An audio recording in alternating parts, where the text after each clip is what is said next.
करुणा मुंडे आपल्यासोबत आहेत, आपण त्यांच्याशी बातचीत करणार आहोत। मॅडम, तुम्ही पोटगी संदर्भात जी याचिका केली होती त्याच्यावरती आज सुनावणी पार पडली। न्यायालयाने देखील त्यावरती पुढील तारीख दिलेली आहे। नक्की काय तुमचं एकंदरीत म्हणणं आहे, काय सांगाल? आज जैसे की न्यायाधीश साहेबांनी कुछ पुरावे सादर करण्यासाठी सांगितलेलं आहे, जे आम्ही येणारी 5 तारखेला करणार आहे। न्यायाचे पुरावे सादर करत असताना धनंजय मुंडे यांच्या वकिलांनी अनेक युक्तिवाद केले। त्याच्यामध्ये असं देखील त्यांनी म्हटलेलं आहे की करुणा मुंडे ह्या त्यांच्या पत्नी नाहीत, परंतु जी 2 मुलं आहेत ती धनंजय मुंडे यांची आहेत। यावरती तुमचं एकंदरीत काय म्हणणं आहे? तुम्ही स्वतः बघितलेला आहे, न्यायाधीश साहेब पण मतलब हंस दिए थे न्यायाधीश साहब खुद, और न्यायाधीश साहब ने खुद बोला कि बच्चे उनके हैं और पत्नी नहीं है, ऐसा कैसे हो सकता है।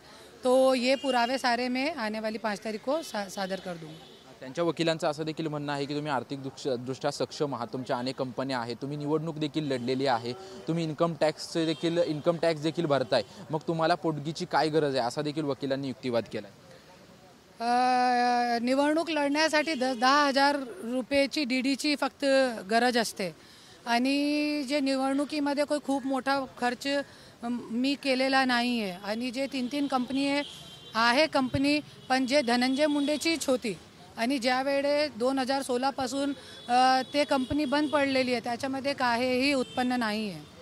लग्नाचे पुरावे काही सादर करायला सांगितलेत 5 तारखेला, काय ते लग्नाचे पुरावे आज का नाही का सादर करू शकलात तुम्ही, किंवा काय झालं त्याच्यामध्ये? काय हे माझे वकीलचा काहीतरी गैरसमज झालेला आहे, ज्या त्यांनी अगोदर सबमिट नाही केले, पण आज पूर्ण लक्ष देऊन माझी पण प्रकृती चांगली नाही होती, गेले 2-3 दिवस तो मी लक्ष दिला नाही, पण आता मी लक्ष देऊन ते पूर्ण पुरावे सादर करणारे। जसे की आमचा जॉईंट अकाउंट आहे HDFC बँकमध्ये, धनंजय मुंडेची 1 कोटीची बजाज एलियन्सची पॉलिसी आहे, ज्याच्यावर मी नॉमिनी म्हणून, पत्नी म्हणून नॉमिनी आहे, आणि त्यांनी विल जे काय सांगताय स्वीकृतीपत्र आणि ते विल जे लिहून दिलेली आहे, त्याच्या सगळे पेपर पुरावेवरती मी बायको आहे।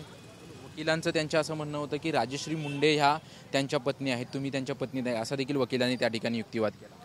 राजश्री मुंडे जे आहे, जे धनंजय मुंडेच्या जीवनामध्ये 2002 मध्ये आलेली आहे, आणि धनंजय मुंडेने स्वतः हायकोर्टामध्ये लिहून दिलेला आहे की ज्यावेळी माझ्यावरती डिफॉर्मेशनचा केस केला होता, त्यावेळे त्यांनी स्वतः लिहून दिलेला आहे हायकोर्टामध्ये की जे करुणा मुंडे आणि मी 1998 पासून आम्ही सोबत आहे, पण 96 पासून आम्ही सोबत आहे, आणि 98 मध्ये आमचं लग्न झालेलं आहे, आणि हे सगळे पुरावे मी सादर करणार आहे। धन्यवाद आमच्याशी बातचीत केल्याबद्दल। आपण पाहतोय की पोटगी संदर्भात जे आहे ते सुनावणी माझगावच्या न्यायालयामध्ये पार पडलेली आहे, आणि करुणा मुंडे आणि धनंजय मुंडे यांचं लग्न झाल्याचे पुरावे जे आहेत ते सादर करण्याचे आदेश जे आहेत ते करुणा मुंडे यांच्या वकिलांना देण्यात आलेले आहेत। कॅमेरामन प्रेम म्हात्रेसह निवृत्ती बाबर, TV9 मराठी, मुंबई।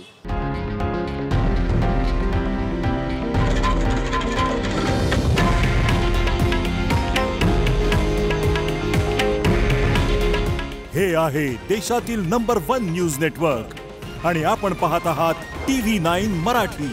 काळजी तुमची, हित महाराष्ट्राचं।